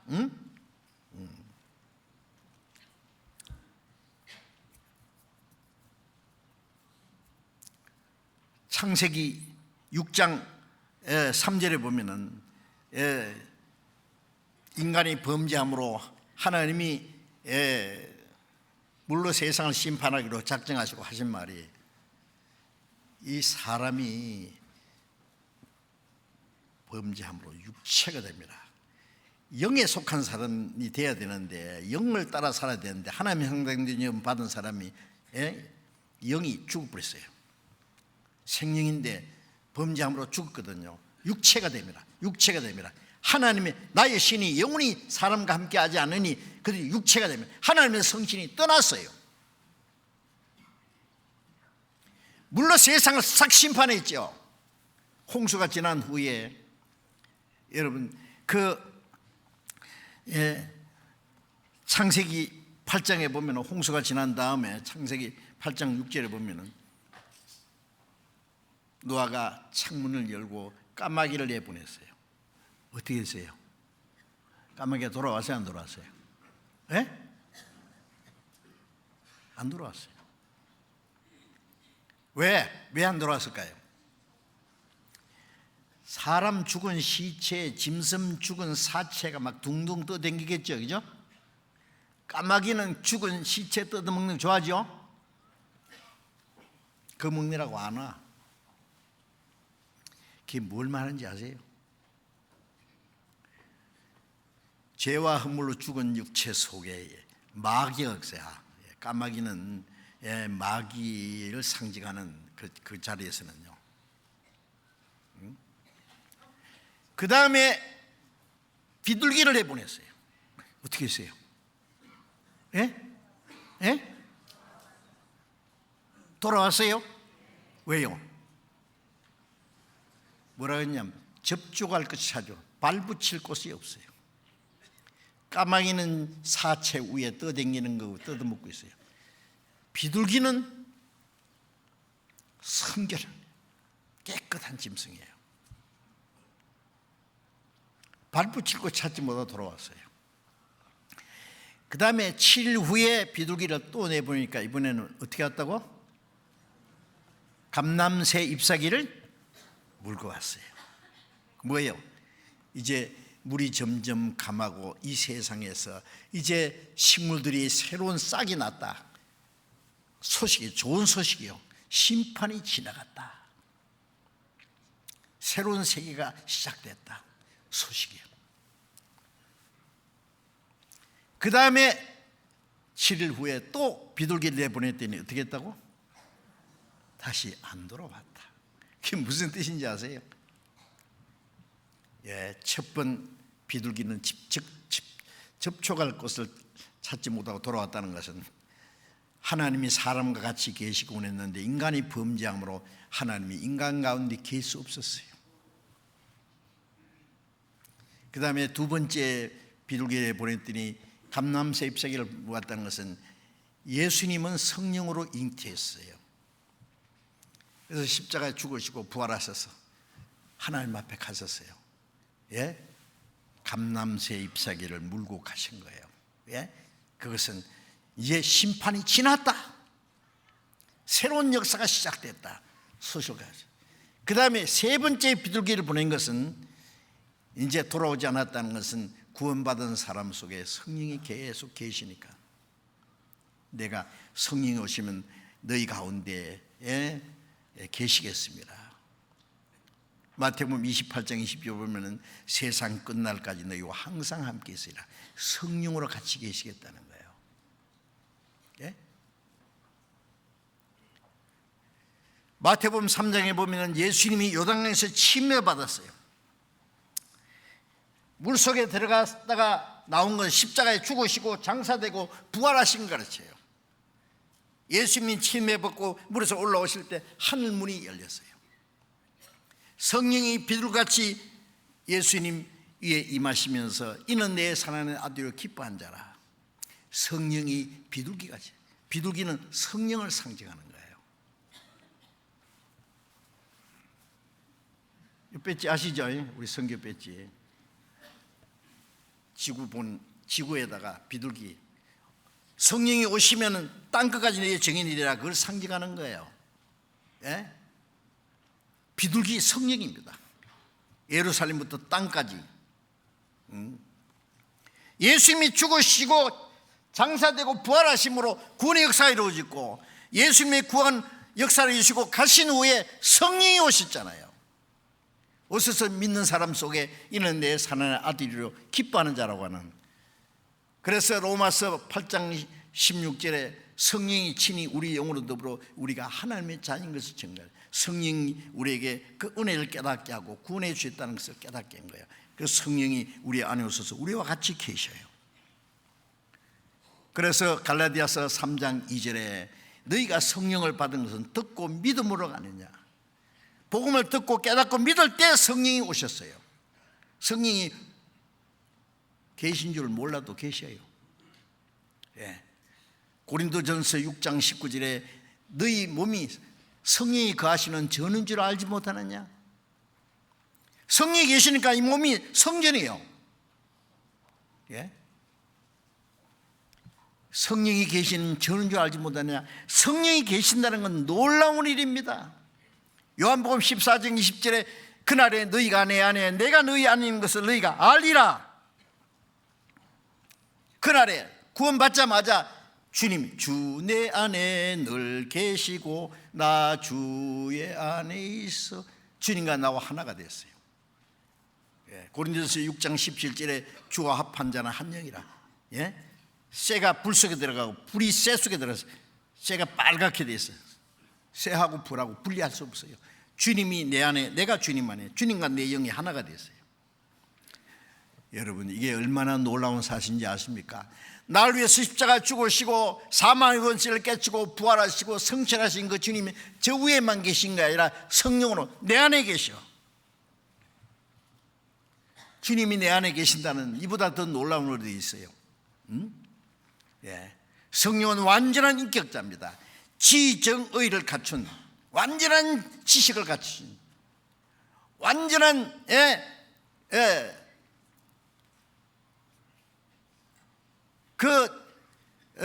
감정을 가지신 분, 완전한 의지를 가지신 분, 완전한 인격자가 내 안에 계셔. 모든 걸 아시는 주님, 나를 너무너무 사랑하시는 주님. 야고보서 4장 5절에 보면 너희 안에 거하게 하신 성령이 시기하기까지 사모하신다는 말씀 헛된 줄 생각하느냐? 내 안에 계신 성령은 우리를 얼마나 사랑하는지 아세요? 사랑하기 때문에 내가 주님보다도 다른 걸 사랑하면 시기하세요. 시기하기까지 사모한다 하신 말씀을 헛된 줄 생각해. 주님보다도 다른 걸 사랑하고 더 좋아하고 그러면 주님이 시기하신다니까요. 예? 에베소서 4장 30절에 너희 안에 거하시게 하신 성령을 근심하게 하지 마라. 예? 아들이 잘못하면 엄마는 막 잠을 안 자고 근심합니다. 슬퍼합니다. 어떤 어머니보다도 우리를 더 사랑하시는 성령은 우리가 잘못하면 근심하십니다. 근심하든 말든 괜찮아요. 슬퍼하시든 말든 성령은 슬퍼하시고 근심하고 시기하고, 우리에게 하나님의 뜻대로 살고자 하는 강한 의지를 주시기도 하고, 완전한 인격자가 내 안에 계셔. 성령이 계신다는 걸 알면은,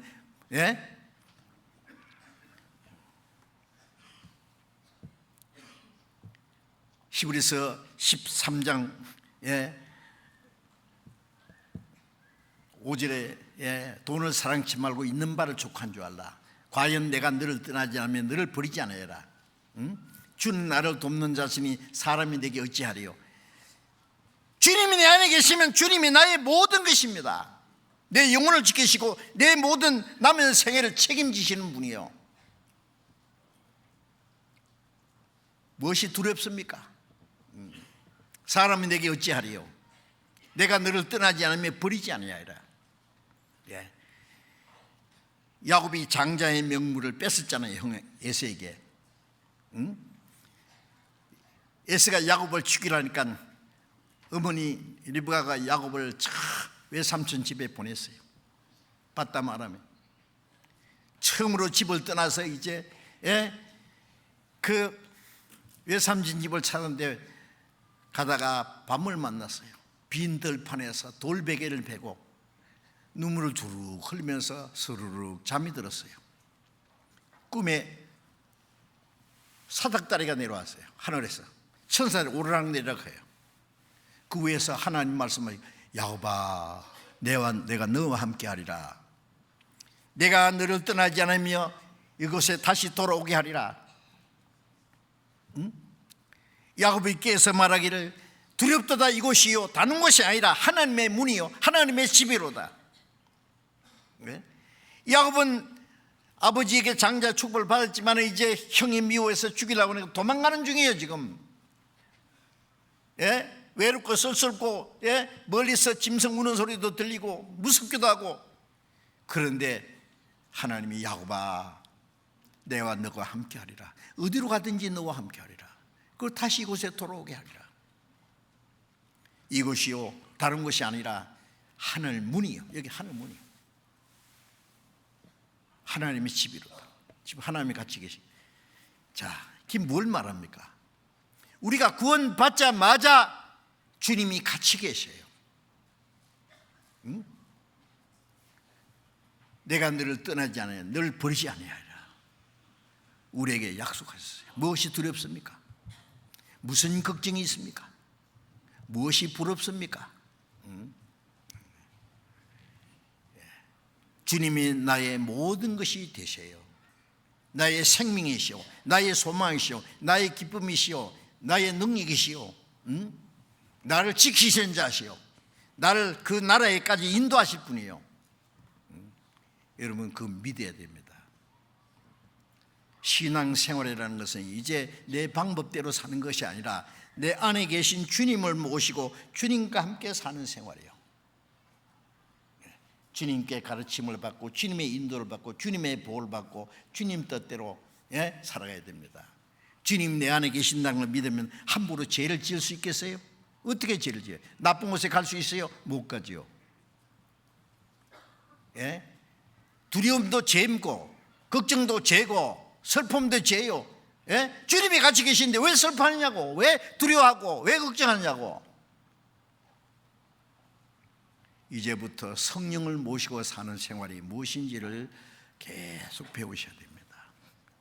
그래서 성령님이 하시는 일, 지난번에 계속 말씀드리다가 중간에 중지했는데 앞으로 성령님이 우리와 함께 하시는 일이고 성령을 모시고 사는 생활이 무엇인지 계속 배우셔야 됩니다. 오늘 여기까지 말씀드리겠습니다. 기도하겠습니다. 자비로우신 우리 아버지 하나님, 하나님을 멀리 떠나 죄 가운데 하던 저희를 불쌍히시고 주님이 우리 대신 죽으시고 우리의 죄를 영원히 사해 주시고 구원해 주신 주님, 그 크신 은혜에 감사합니다. 이 땅에 사는 동안에도 우리를 버리지 아니하시고 우리와 항상 같이 계셔서 우리의 연약함을 담당하시고 우리를 진리 가운데로 인도해 주는 그 은혜에 감사합니다. 우리 남은 생에 오로지 주님 말씀과 성령의 능력으로 붙들어 주시고 주님을 따라가는 걸음이 실족하지 않도록 지켜주시고 남은 생에 우리를 구원하신 주님을 사랑하고 하나님 아버지께 영광을 돌리는 삶을 살아갈 수 있도록 우리 모두를 더욱 온전케 하시고 인도해 주옵소서. 이제 한 달 후에 시작되는 이번 학예 수양회를 위해서 우리가 준비하고 기도하고 이번에 많은 영혼이 구원받도록 주님이 친히 도와주시옵소서. 우리의 모든 남은 삶을 주님 말씀과 능력의 손으로 인도해 주시기를 간절히 의지하며 주 예수님 이름으로 기도드렸습니다.